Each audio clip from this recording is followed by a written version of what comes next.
Vamos a analizar un caso de principios del siglo XIX, así que relájense mientras nos dirigimos a Gales. Gwen Ellen Parry nació en 1874 en Blanovist, Dineog, un pueblo construido alrededor de las canteras de pizarra del norte de Gales. Ella era hija del señor John Parry, quien trabajaba como minero, y de su esposa, Jane. La vida en el pueblo era dura, marcada por las canteras de pizarra, de las que dependían muchas familias, incluida la de Gwen. En los años 1890 la familia sufrió la tragedia por la muerte de la madre de Gwen. La pérdida causó incertidumbre y cambio, y tiempo después, su padre decidió mudarse a Flamferfeken, un pequeño pueblo costero de vida tranquila. Consiguió trabajo como obrero en una cantera de piedra cercana, un trabajo exigente que continuó a pesar de su mala salud. En 1898 Gwen, con 23 años, se casó con Morris Jones, de 43, quien también trabajaba en la cantera.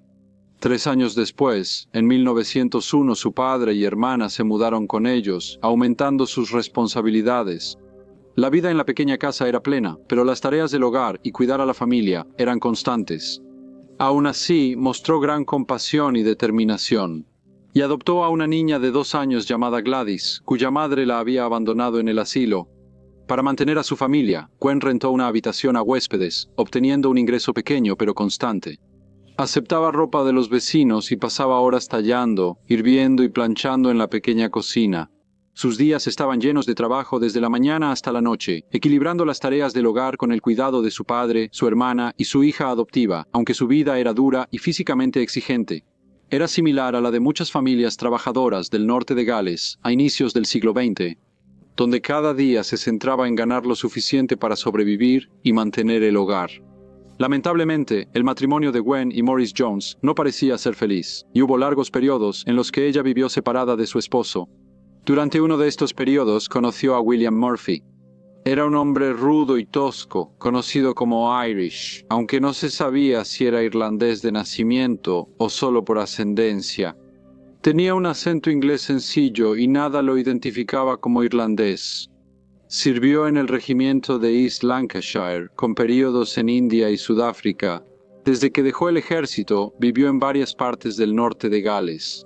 Tomando cualquier trabajo eventual que pudiera encontrar, William Murphy pasaba tiempo en la casa de Gwen y luego se iba a trabajar a otro lugar, a veces regresando semanas después. Sin embargo, en enero de 1903, Gwen dio a luz a un niño, a quien llamó William John, el mismo nombre que William John Murphy. Ella inscribió al padre como su esposo, Maurice Jones. Sin embargo, a inicios del siglo XX, estos acuerdos no eran raros. Las mujeres solían registrar a sus esposos como padres en documentos oficiales, aunque el padre biológico fuera otro. Hacían esto tanto para evitar un escándalo social, como para asegurarle cierta protección al niño. Guillermo Murphy siguió trabajando por todo Gales y de vez en cuando regresaba para ver a Gwen desde afuera. No se pensaba que la relación fuera seria, y algunos solo consideraban al señor Murphy como un conocido casual de la señora Jones. En 1908 Guillermo Murphy ingresó a la Reserva Especial de Ingenieros Reales de Anglesey y llegó a cabo. Aunque no era un empleo permanente, le daba un ingreso extra, lo cual le ayudaba mientras seguía cambiando de un trabajo a otro.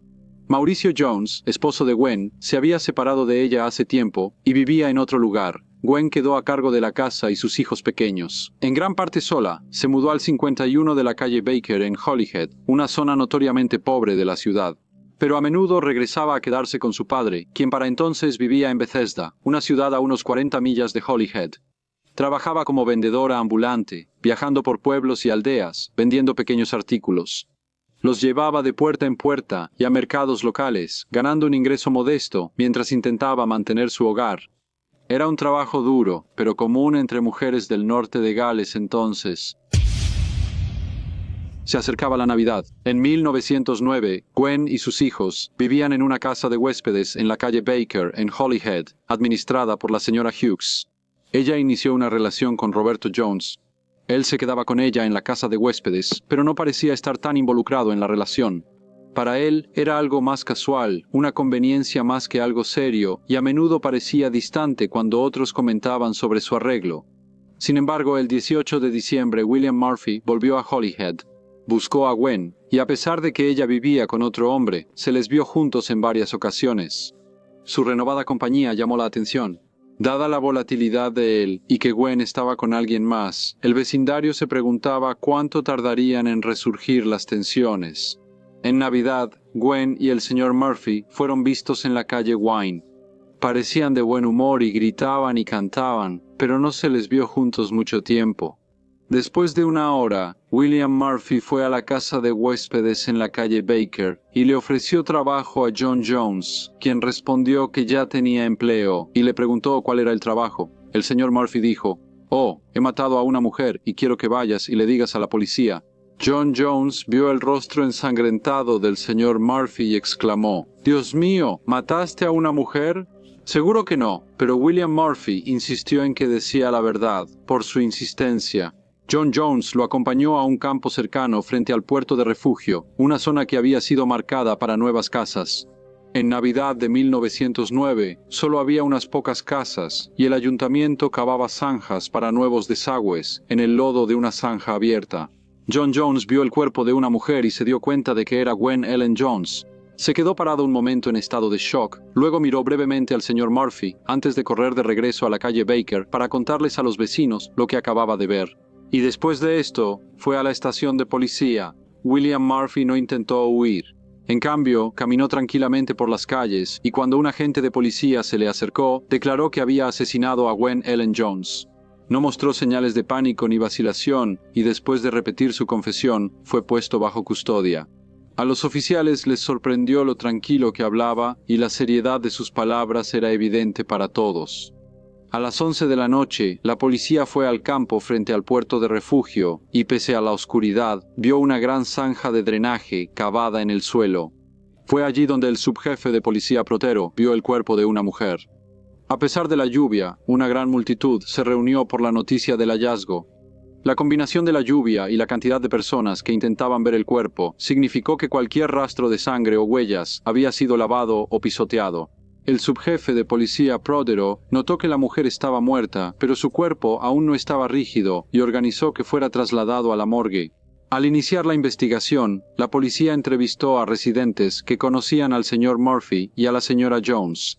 Varios lo describieron como un hombre brutal que bebía mucho y que anteriormente había sido violento con ella. Dijeron que era muy celoso y estaba molesto porque ella inició una relación con otro hombre. Rápidamente surgió una teoría de que, por su difícil situación financiera, Gwen pudo haber recurrido a la prostitución. Muchas mujeres pobres, a inicios de 1900, debían tomar este camino solo para tener comida y techo. Se pensaba que esto había enfurecido al señor Murphy. Ningún residente cercano al lugar del hallazgo reportó haber escuchado algo inusual esa noche. El ataque parecía haber ocurrido sin que nadie escuchara nada inusual. El caso de un asesinato en el día de Navidad atrajo mucha atención y los reporteros de los periódicos pronto llegaron a Holyhead. Un corresponsal visitó la calle Baker, donde la señora Jones se había alojado, y describió el vecindario como un lugar sucio y miserable. Las autoridades también se preocupaban por los hijos de la señora Jones. Su hija fue enviada a vivir con el padre de Gwen Jones y su hijo pequeño fue llevado al asilo de pobres. El martes 28 de diciembre se llevó a cabo una investigación judicial.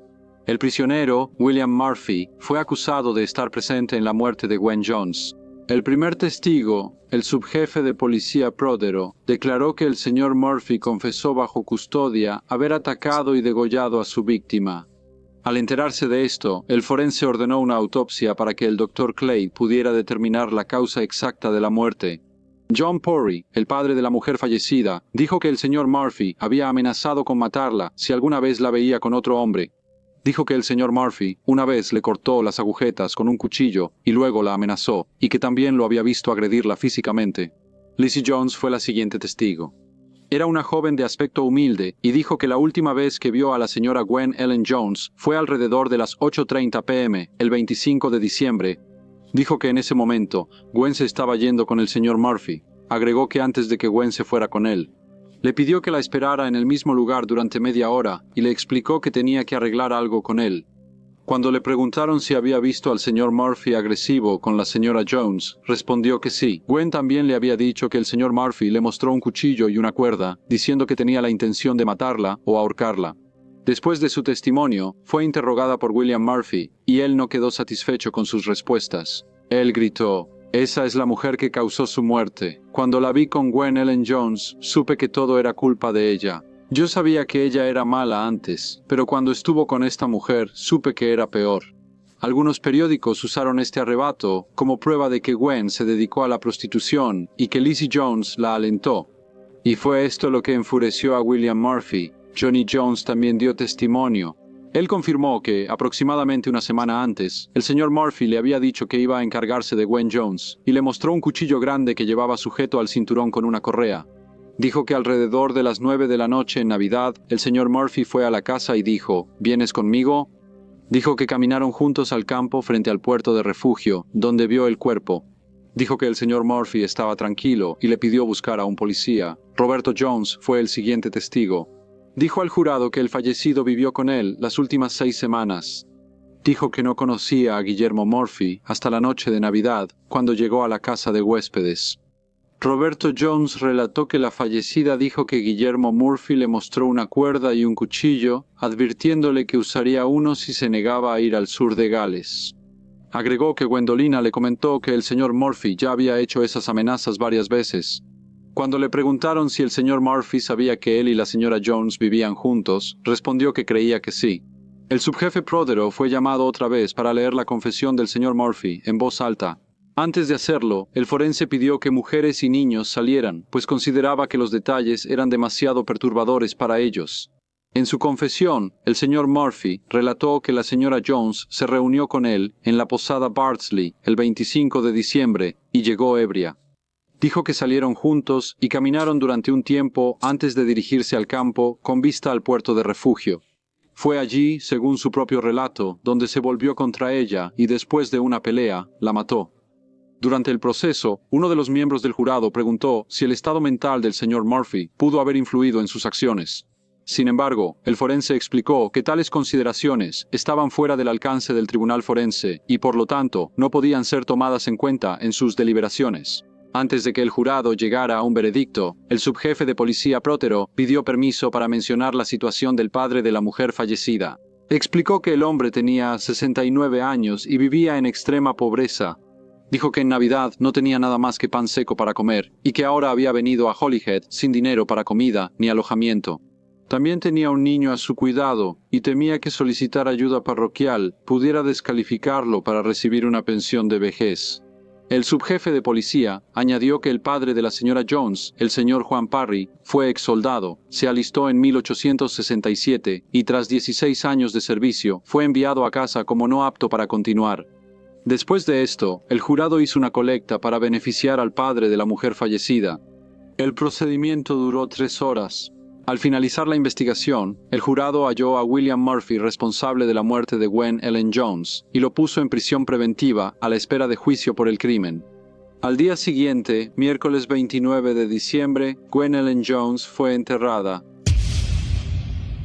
El juicio comenzó el 28 de enero ante el juez Sir William Pickford, aunque William Murphy había confesado el crimen y dado una declaración completa sobre cómo lo cometió. Cuando el juez preguntó cómo se declaraba, él dijo, no culpable. La fiscalía fue representada por el señor Ellis Griffith y la defensa por el señor Austin Jones. Aunque gran parte de las pruebas provinieron de los mismos testigos que habían comparecido en la investigación, el tribunal escuchó un testimonio más detallado de ellos, sobre todo del Dr. Clay, quien realizó la autopsia. Él dio un informe sobre las lesiones que encontró y explicó claramente la causa médica de la muerte. Su testimonio reforzó la gravedad del ataque, dejando pocas dudas sobre lo violenta que había sido la agresión contra el fallecido. El juicio duró un día y al finalizar, Ellis Griffith solo dirigió unas pocas palabras al jurado. El señor Austin Jones, en defensa, hizo una apelación más reflexiva por el acusado. Dijo que se había sugerido que el acusado había venido a la ciudad específicamente para buscar a la mujer, y que, al haberla descubierto con otro hombre, la había asesinado. Sin embargo, por venganza, argumentó que si el acusado realmente hubiera planeado vengarse, no habría esperado hasta el sábado para hacerlo. En cambio, habría mostrado una intención clara desde el día en que llegó.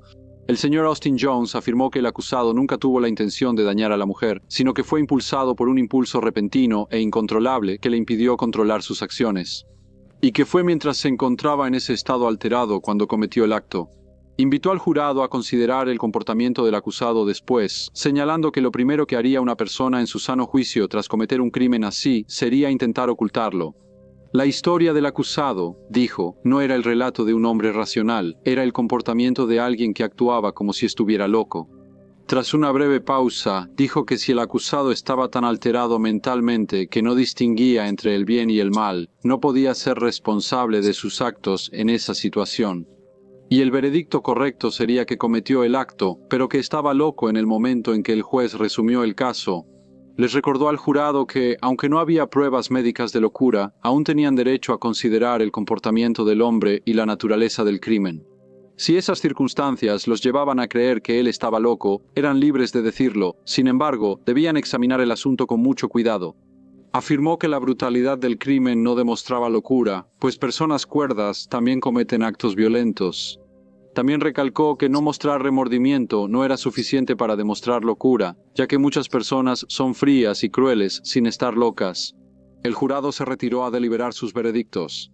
Se ausentaron de la corte solo 3 minutos antes de regresar y anunciar que William Murphy fue hallado culpable de asesinato. El juez lo sentenció a muerte. Algunos cuestionaron la sentencia, diciendo que nunca fue evaluado formalmente por locura. Se levantó una petición para intentar que la sentencia fuera conmutada. Poco interesó a la comunidad local, y Guillermo Murphy fue ahorcado en la prisión de Carnarvon el martes. El 15 de febrero de 1910, los hijos de Gwen Ellen Jones quedaron bajo cuidado. Morris Jones, el esposo de Gwen, quien permaneció en silencio durante el caso y nunca apareció en el juicio, no se ofreció a llevarse a Guillermo, como podría haberse esperado si Guillermo realmente fuera su hijo.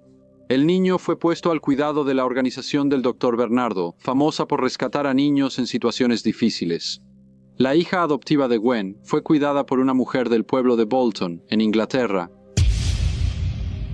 Hola a todos y muchas gracias por escuchar. Como siempre, por favor dejen cualquier comentario o retroalimentación que tengan y espero verlos a todos de nuevo en el próximo Briefcase.